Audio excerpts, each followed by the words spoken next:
This is Poison, the podcast about an Australian social media influencer who allegedly drugged her 1-year-old child to make her seem ill and then grow her followers and increase her revenue. And she is riddled with tumours. I think he's having seizures and no one listened to me. The allegations have been made by the father of the child, and child services have stepped in to remove the children from their care. Child's in safe hands at the moment. Police have opened an investigation into this case. We will progress the investigation as quickly as we can. And in this episode, we want to try and understand what police will be doing right now as the investigation unfolds.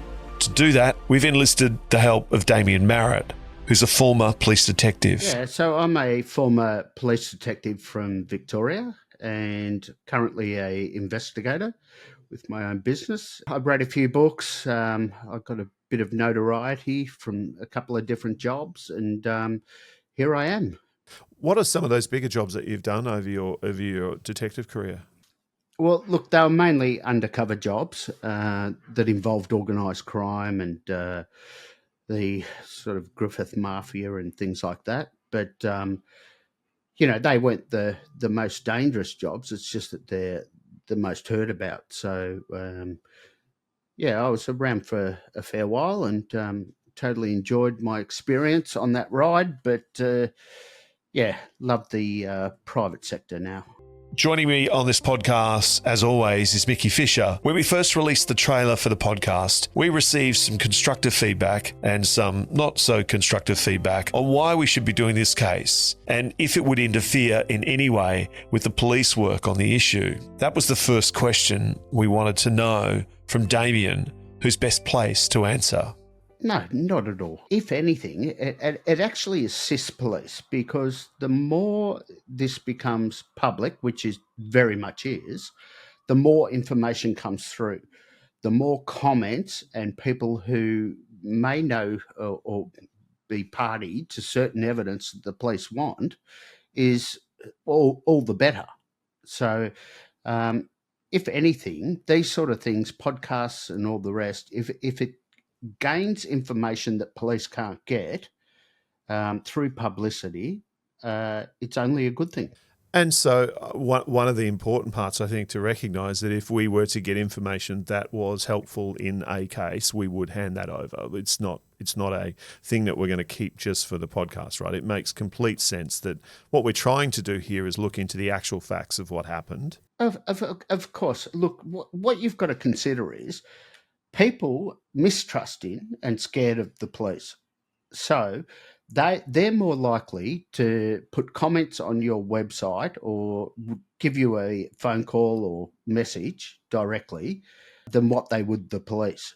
So it's sort of like a surrogate way of them contacting the police.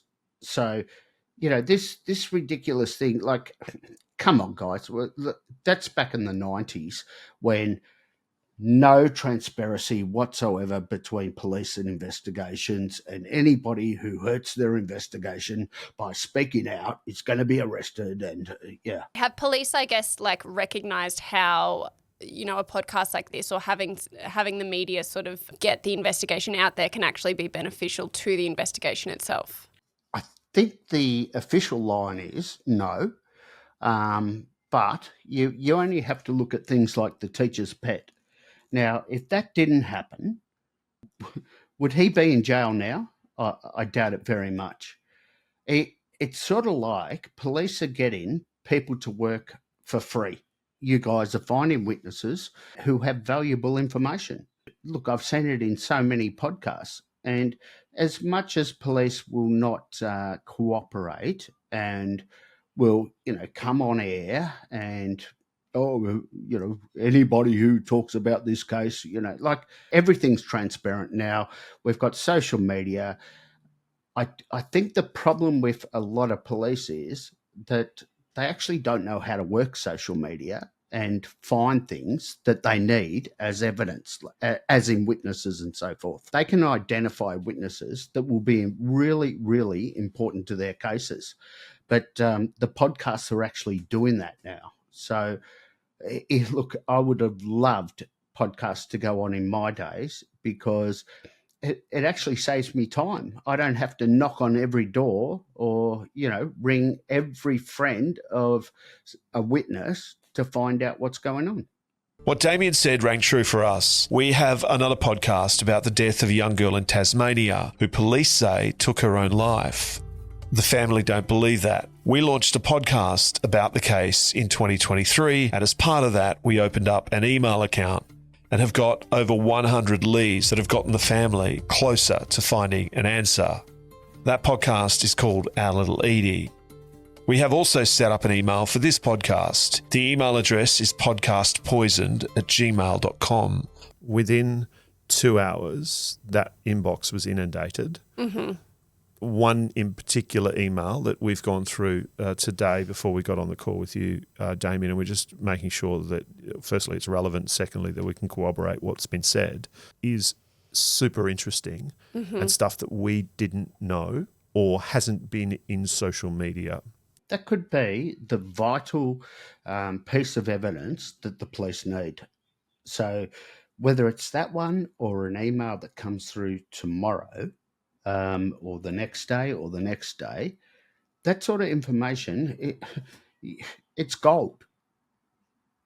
Because the police aren't going to get it. How are they going to get it? Yeah, true. Correct. Yeah, because the other way that would happen would be door knock or Crime Stoppers, right? Exactly. And, there's a lot of problems with Crime Stoppers nowadays. I encourage everybody to use Crime Stoppers. But unfortunately, Crime Stoppers and the police, there's a very low connection and a very low follow-up. When something's made public, and what I like about when something's made public is that it puts pressure on the police to follow up on that lead or inquiry. And why I say that is because police aren't stupid. They know if they don't follow up on something that's been commented on and so forth, and it gets time to the defence, cross-examinations and so forth, they're going to be highly criticised. Well, how come you didn't follow up on this? This sounds like good information. Did you even give them a call? No, sir, I didn't, Let's find out from our expert, who's investigated hundreds of cases as a detective, what police would be doing right now in this case. They've already done the emergency things that they had to do. Remove the children, get child services involved, all those sort of things. So they're the immediate things for protection of different people involved in this. The next thing that they'll be doing is interviewing a lot of witnesses, and that includes the medical staff, experts in the medical field of the effects of different drugs that have been alleged to have been used, the effects that they would have had on an infant, different nurses and doctors that had some sort of integration with the alleged offender in the hospitals, other patients and parents that were in those hospitals. So, it's a massive task of witness statements, but it's also a massive task of downloading everything that has been broadcasted by the alleged offender, analysing that, what was said in that, and then disputing or disregarding that. So it's also a matter of, these drugs, where did they come from? They're prescription drugs, which is a controlled substance. It's an offence to administer them to a child, but they have to prove where they came from. So there's a bit of an investigation going on there as to different chemists' prescriptions. It's actually quite easy because doctors and medical professionals can see exactly where scripts have been authorised, sent out to different people, and the reasons why she's got those scripts or, applied for those scripts. And then is there a deception on that doctor why she wanted those scripts? So there in itself is a fairly big investigation. Then you've got the part about the GoFundMe money. And, even though it sounds pretty much like a walk-up start, they need to the police and the investigation really needs to dig into what intended purpose did she have for that money? What deception did she use to get that money? What was her, or has she used any of that money or promised that money to anybody? And the deception over what we're talking about shows a code of conduct and overt actions to cover up what the truth is. And that goes to show that she knew what she was doing was totally wrong. And, that adds to the guilt of a person. And whether or not that comes down to whether the husband knew or not, that all depends. Nobody's going to know for sure whether he knew or not, but his statement is going to be pretty vital as well. What would the charges be if you were the detective in charge of this case right now? What would the likely charges be, and how would that play out? All right. So, look, the likely charges, if it was the equivalent to Victoria charges, our legislation, I'd be looking at conduct endangering life, intentionally cause serious injury, recklessly cause serious injury. Now, those charges in themselves are around 10 years imprisonment. There's administer a controlled substance to a child. Again, that's, I think that's heard in the magistrates court down here, which is a limit of 3 years. But there'd also be the obtained property or obtained financial advantage by deception, and that's a 10-year offence. So obtained financial advantage, if you look at what's happened here, if you deceptively obtain a financial advantage from another person with the intent to permanently deprive that person of that advantage, you're subject to a finding of guilty. And it's not just money either, right? It's free stuff. Yeah. There were things that she was sent based on her social media posts. Yeah. Yeah, well, the sister offence to that is obtained property by deception, which is pretty much the same lines. It's just easier to prove because it's harder to prove deception than somebody just, taking things for free. But there's also theft, and they're overlapping those sort of offences. Dishonestly appropriate property belonging to another with intent to permanently deprive. So if people have sent her things or, look, it's a bit of a grey one, but as you know, you've heard of a hamburger with the lot. Police will be charging her with every offence that may fit in. For a lot of people who, like me, who don't really understand what could be going on right now, I know a lot of the internet is going, why hasn't she been arrested yet? Why hasn't she been arrested yet? Why would that be? Like, what are the police needing? Why does it have to happen so quickly? Let them gather as much evidence, and it can go on after the arrest, but let them gather as much evidence as they can before arresting her, because you can put a lot more to her, in an interview and so forth. People want to see things happen. Like, it's not CSI or those American cop shows where suddenly you hear about a crime, you go out, arrest them, and they're before the courts the next day. It doesn't happen like that. You have to have enough evidence to arrest somebody. The police have to know that an actual crime has been committed.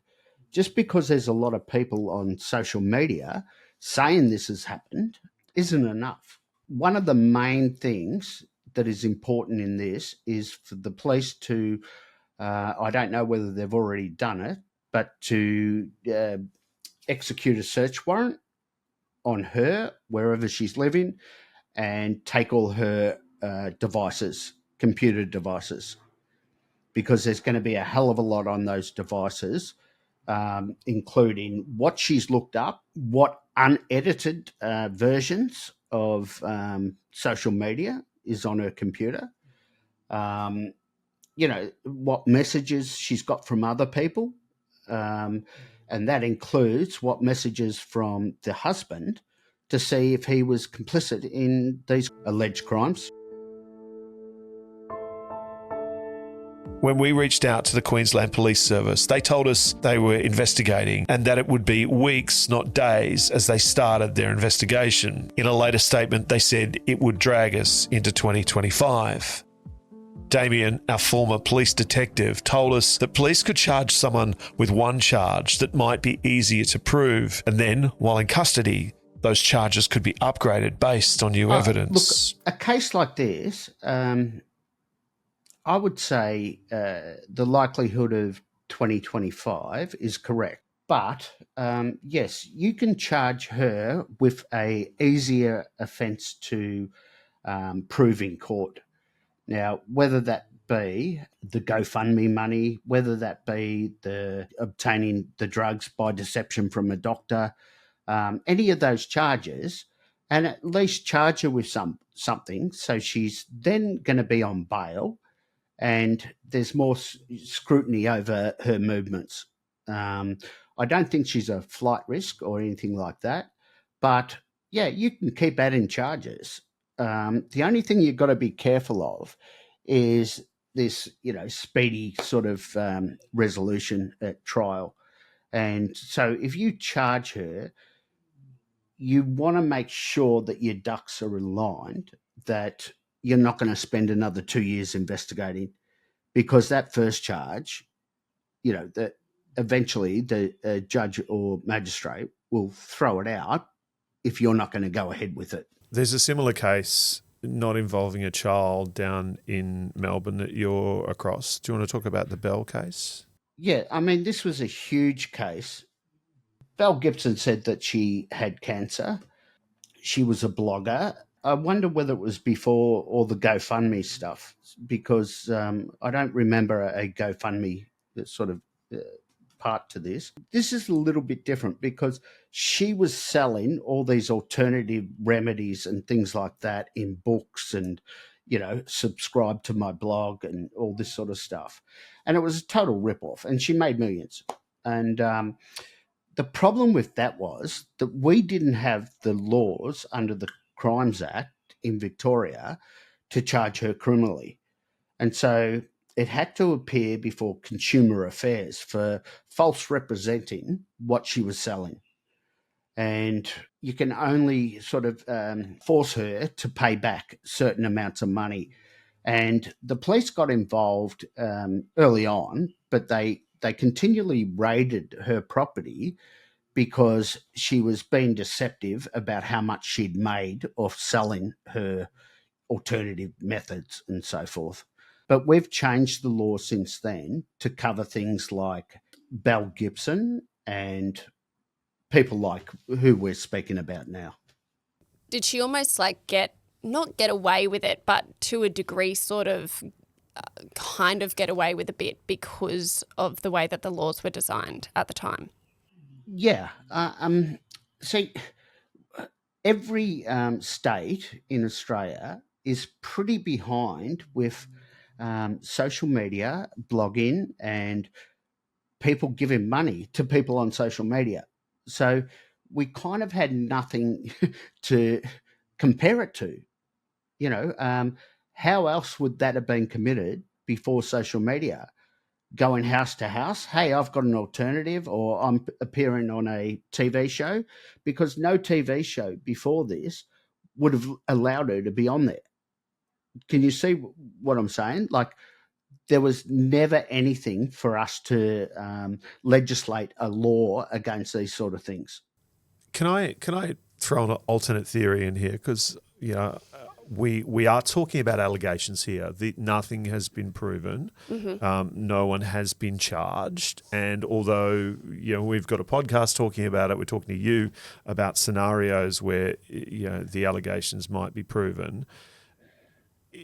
Is there a world, Damien, where the internet's just got something and ran with it, and this girl is is in the media for all the wrong reasons.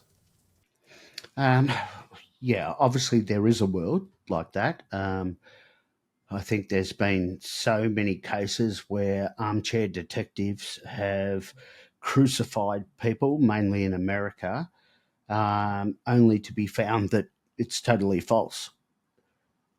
I think the fact that the husband came out publicly and admitted that he believed what was being said was correct kind of puts this in a different sort of carriage than, armchair detectives. I think there's enough information and evidence out there that the police will gather that will confirm that this is correct. And the allegations will, one way or another, be proven. The only question that I had was even in regards to obviously the fact that it's such a public case. And I was talking to a friend of mine who is a former detective as well, and she was kind of speaking to the difference, I guess, between like a jury trial and a judge-only trial, which can sometimes be decided and affected simply because it is such a public case. Like what would determine that? Because we've seen massive public trials, whether it's like, say the Ghislaine Maxwell trial, which was, huge, but became a jury case. So, what kind of has to happen for it to become a judge-only case? Anybody can decide to go to judge-only case. I think Queensland's exactly the same as the rest of the states. Trial would be... with all the publicity around this, she may elect to go for a judge-only trial. The problem with that is, when I said it was complex, I didn't mean that it wasn't like a slam dunk. There is so much out there, and a judge is more likely to come down hard on her than a jury, because you might get, all you need is one or two in a jury, and you might get a couple of these, soft-hearted tearjerkers that think she's a victim as well because of, possible disorder. But that's just ridiculous talk. Is that determined by her lawyer? The defence, Yeah, okay. generally. Yeah, it's not a thing that the prosecution can do. It's a defence request. Say, like for the public, is there anything that I think you would say to them as far as like, is there anything that the public does need to know to kind of not F with the investigation? Not really. I mean, these sort of things happen all the time. If there's a major crime, it's reported on, and whether people know the absolute truth or there's other evidence, it doesn't matter. You can say whatever you want, but just stay away from, I heard this and I heard that. Even though it can help in finding further witnesses, it's hearsay, and usually it's like a Chinese whisper, and 10 other people have said that, or you've read that 10 times. Call it for what it is. This is what's been reported. This is what we know. So the facts. We know this child, an infant, was being taken to the hospital on multiple occasions, and it was reported by her mother that she had brain tumours and goodness knows what going on. We also know that there's a dispute with the medical staff as to what those issues were and what caused them. We know there was a GoFundMe page, and it ended up quite a lot of money, not including other gifts and, things like that, and things she didn't have to pay for, $100,000. We know there was problems with her and her husband over this whole aspect of things, because he's come out publicly and said it.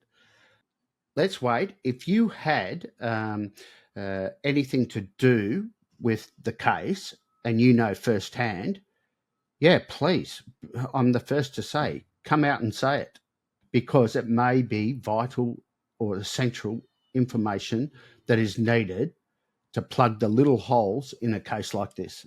You know, if you're just hearing from somebody down the pub, I heard you did this, mate. Yeah, forget it. It's boring. In cases sort of similar to this, like I think it was when you were talking about the police will obviously the first thing they'll be doing is getting a warrant for any electrical devices. In your experience, people allegedly like this who, you know, have maybe con artists or done similar things, are they lazy with covering up information, or do they kind of almost not ever think that they're going to be caught, and so it is sort of easy to follow a trail? Look, I don't think you can say put them all in the same basket. You're going to have people that are very good at covering their tracks, and you're going to have people that, will get into that book of the dumbest Australian criminals. Because she has put so much out there, as I said, I think it's a slam dunk, except there's just this time of collecting everything.